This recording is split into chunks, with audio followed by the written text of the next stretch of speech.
Good morning, everyone. It's what day it is. I'm already losing track of time. It's Friday, March 20 and 7:56 a.m. And I just don't wanna get up. Alam ko sinabi ko kahapon mag-exercise ako pagkagising. Oo, ako yung unang nagising pero natatamad pa ako. Gusto ko pang humiga. Gusto ko lang humiga maghapon.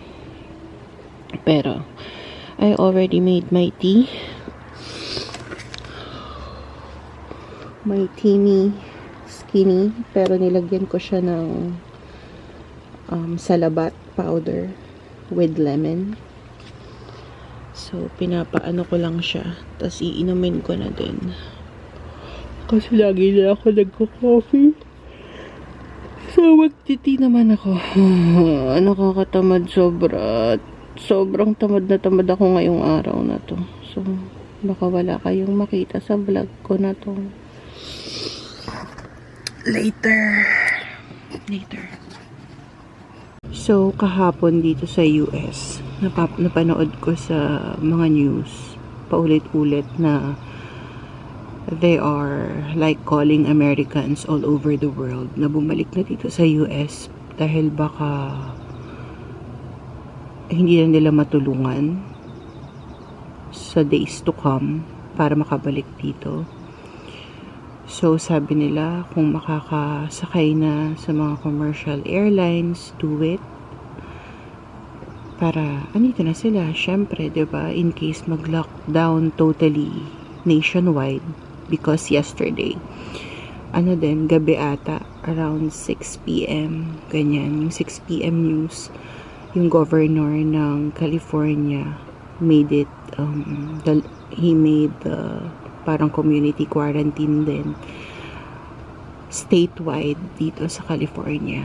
So, nung una kasi Santa Clara County, San Francisco, yun yung mga naka-lockdown. Pero ngayon, buong California na. So, ayun, 3 days pa lang kahapon, pero nahihirapan na ako anong gagawin ko. So, nag-order ako ng cross-stitch. Cross-stitch set. And sana ma-deliver. Tapos, may mga in-order din ako online and I'll do a online shopping haul kapag dumating na sila. Ano pa ba naganap kahapon?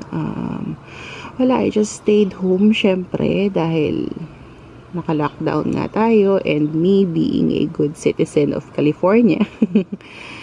Hindi kami lumabas. Ewan ko dun sa mag-asawa na kasama ko dito sa bahay. Sana hindi sila lumabas. Baka mamaya. Pero they're very, maingat. Today, ano bang gagawin ko? I want to do a chili mukbang, but I know it's very inappropriate to do that right now dahil may mga tao ngayon na, alam niyo yun, wala silang budget para pambili ng food nila, lalo na sa Pinas dahil nga walang work, ganyan. And that's very insensitive of me na gawin ko. So, cross out na yun. Hindi ko na yun gagawin. Ano pa ba? Ayun lang. How I wish I'm with my family right now. Itong ganitong moment na magkakasama kami. Sana. Pero, alam kong malabo. Dahil unang-una, yung pagbalik dito sa US, parang hindi na pwedeng makapasok ba? Hindi ko alam kasi ang gulo ang daming balita. And that's indefinite. So, hindi nila masasabi kung kailan babalik yung mga, magre-resume yung mga flights. And okay na din na nandito ako para someone needs to provide for the family. So, ayun lang. Sa mga taga-Pinas, I know it's hard. Filipinos. But, kapit lang tayo. Matatapos din to lahat. Konting tiyaga, konting tiis, konting haba po ng pasensya. Makakayanan natin to lahat. Pasasaan ba? Matatapos din to.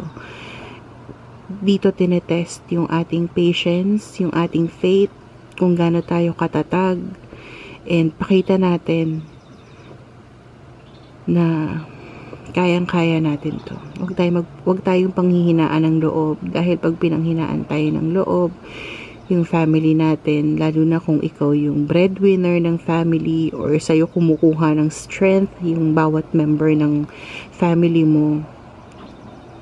So, lagi mag-usap, open communication. Kung natatakot, ganyan, magsabi sa member ng family.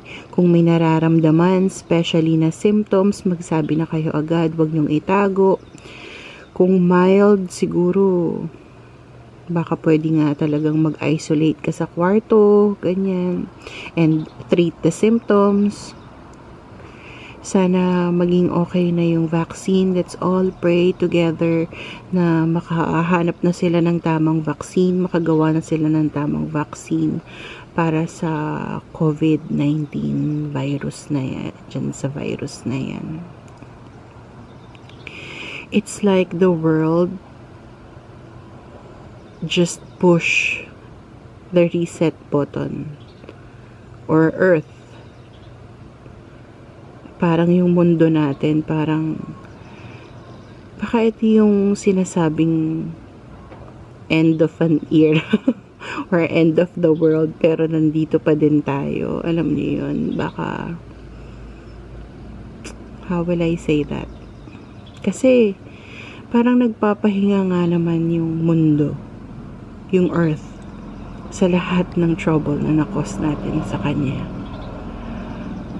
Diba? Yung air pollution, yung technology, and it just shows na kahit na gaano kadami yung pera mo,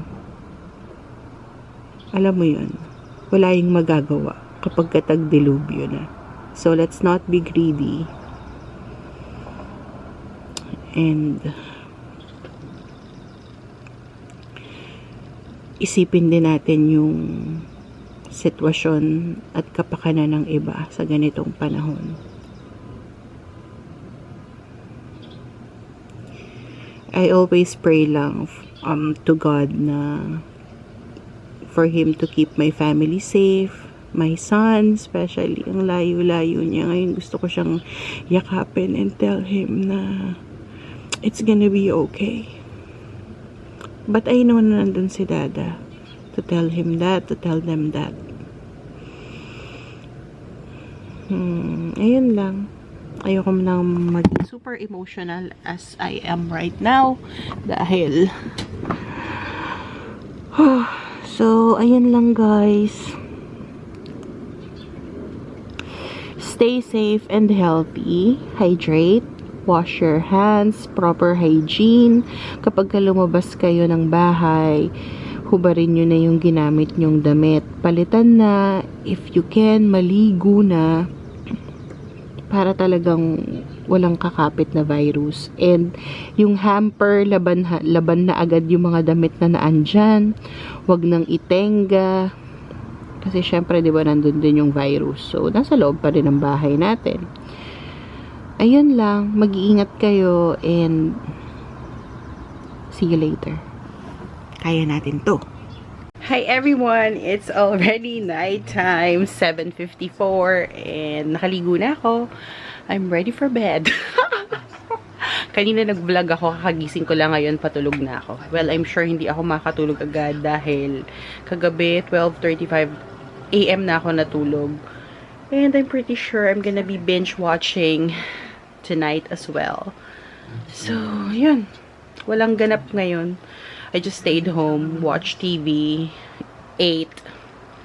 I didn't even exercise, but I promise tomorrow I will. So, ayun lang. Yun lang for today. Bye! It's already 10 PM, pero parang feeling ko I need to put something inside my tummy, so I'll just have some of this organic sweet kale na binili ko na nag-Costco kami. And papakita ko sa inyo yung mga pinamili ko. Teka lang, hiningal ako. Galing akong stairs eh. Na nag-Costco. So, I bought some fruits. Yan. Mix na siya. Some eggs. Tapos, ito. Ano ba yung binili ko sa Costco? Nagluto din ako ng sinigang 2 days ago. Nagboiled ako ng eggs. Tapos, nagluto na din ako ng what's that? Corned beef. Bumili ako ng Yakult. Tapos, yung mga ganitong ready coffee.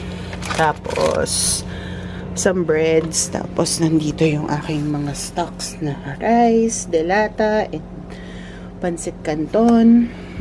Ayan. Bumili rin ako ng cauliflower dahil plano ko mag-cauliflower rice. Meron ako dalawang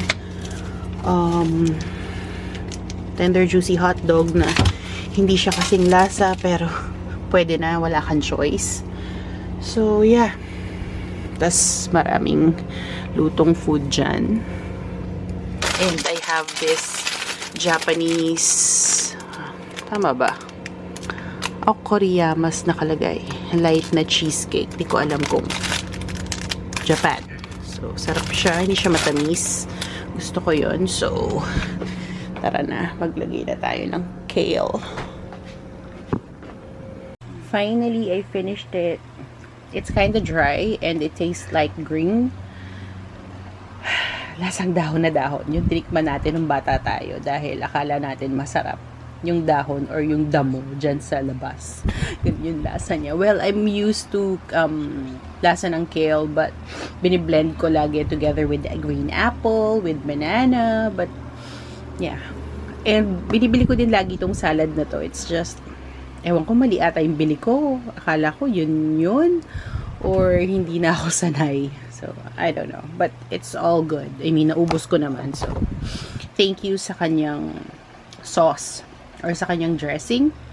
Naubos ko siya. Kasi medyo sweet and tangy yung dressing. Kaya, so, ayun lang. Good morning, people of the Philippines and the United States of America. Naks ka lang. Ang daming nanonood. Oh, kagising ko lang, nakapaghilamos na ako. Pero hindi pa ako nakapag-skincare. And nakita kong may vlog na si Anna. Ang saya! Yay! 15 minutes. Pero bago ako manood, ayusin ko muna yung bed ko and I'll make me some coffee. So, tara. Gawa tayong kape. Tara! So, let's make coffee na, guys. I have the Starbucks Siren's Blend in medium roast. Yan. Favorite ko yung Siren when it comes to Starbucks. Pag Starbucks yung brand. Tapos, water. So, lagay na muna natin yung water here. Medyo old model ang ating coffee maker, but that's fine. Coffee is coffee.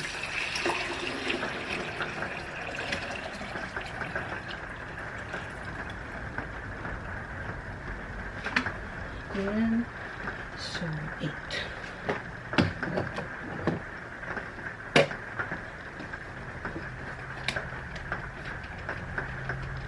Teka lang. Alam ko na, figure out ko na to kanina. Ano nangyari?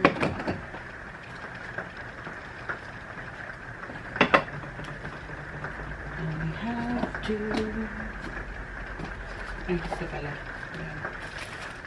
Tapos maglagay na tayo ng coffee filter.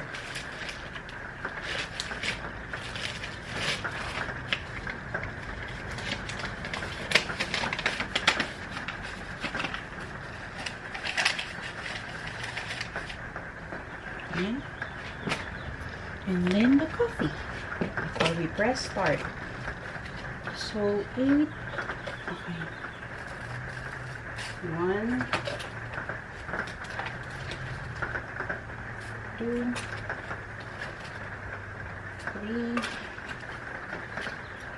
4, 5. Enough na kaya yan? Okay na yan siguro. And then, importante, isara nyo lang agad ang inyong coffee.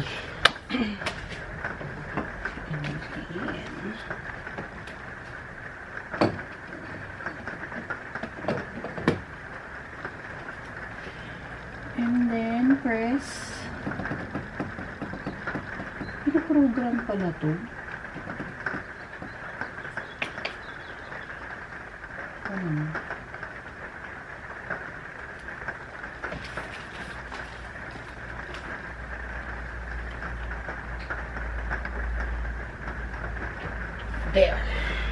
Narinig ko na siyang tumunog. So, magbubrew na yan. Yay! Kasama yan, may coffee na tayo. Ayan, tumutulo na, tumutulo na. Tapit kayo. Kikita nyo ba? Ang katas ng ating pagod.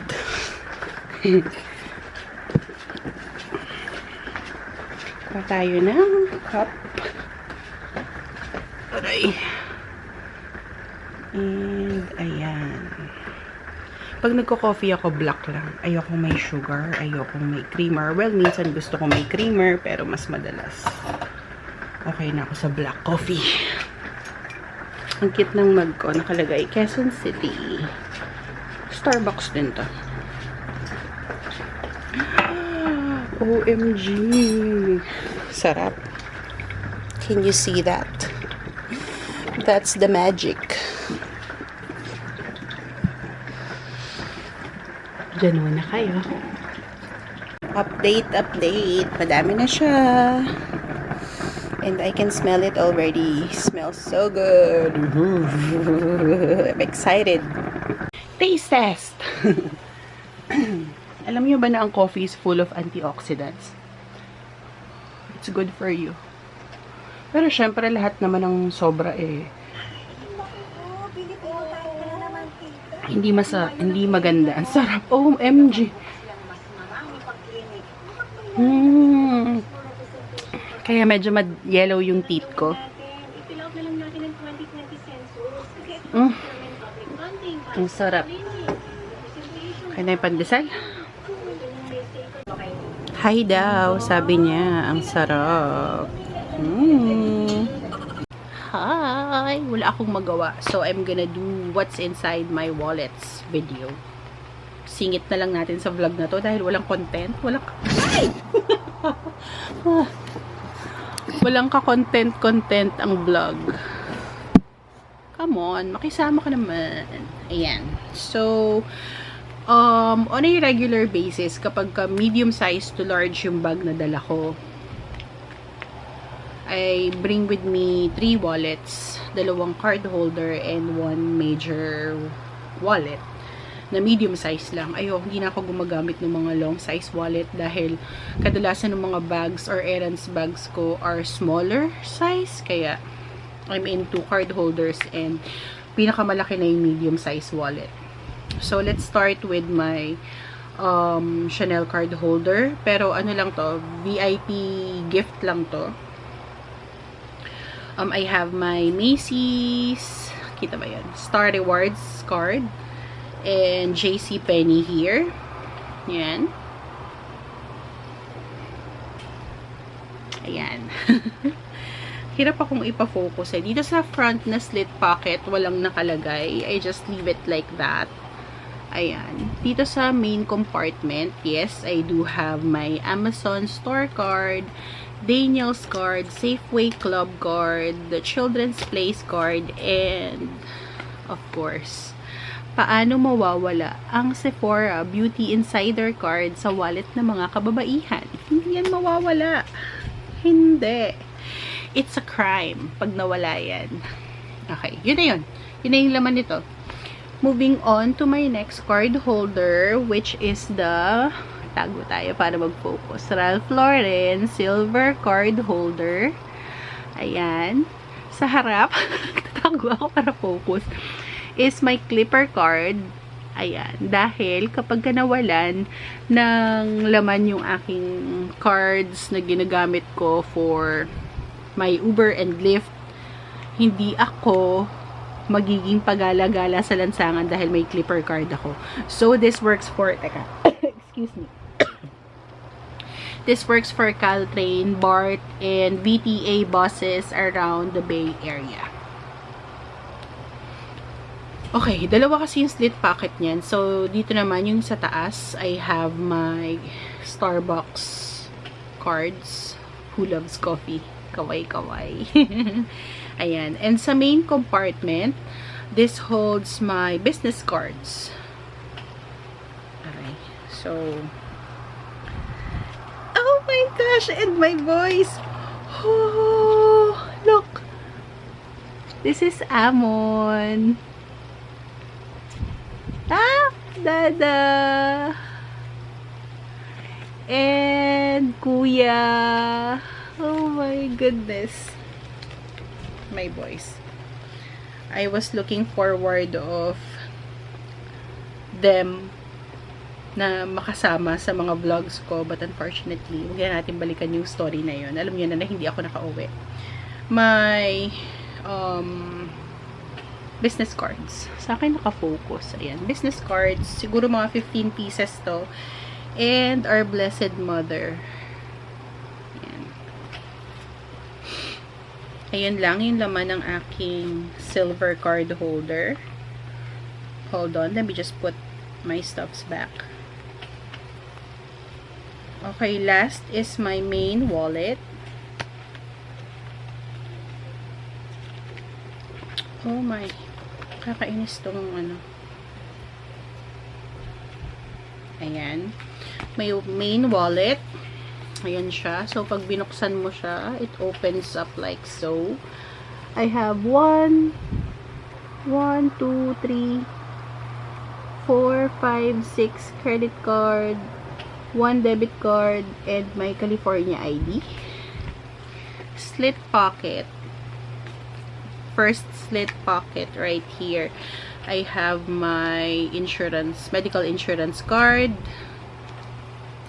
my green card, and Virgin of Guadalupe prayer card.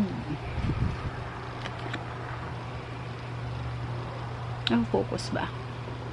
Ayan.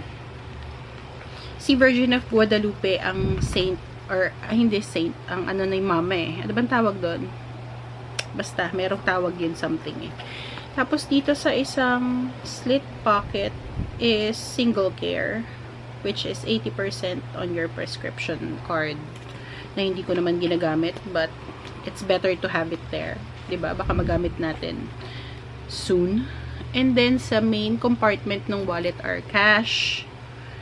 Meron din nagbigay sa akin ng Hong Kong dollar 20. So, I'm keeping it there. For luck. For good luck. Tapos, yung cash, kailangan ko na tong i-deposit sa aking debit card dahil naubos na yung money ko sa debit card. And hindi ko alam kung paano ako lalabas. And some receipts. Yun na yun. So, yun lang. Dito, wala. Inalis ko dahil meron akong coin holder. So, yun yung laman ng aking wallet. I don't know if that interests you, but ako minsan, you know, being nosy as a girl, I love to see what other girls carry inside their bags, their wallets. Yan. Tsaka para magka-content lang din itong vlog na ito dahil I'm sure wala. Ayan. So, ayan lang. On a regular basis kapag medium to large bag yung dala ko. Ayan. Ito yung mga wallets na ginagamit ko.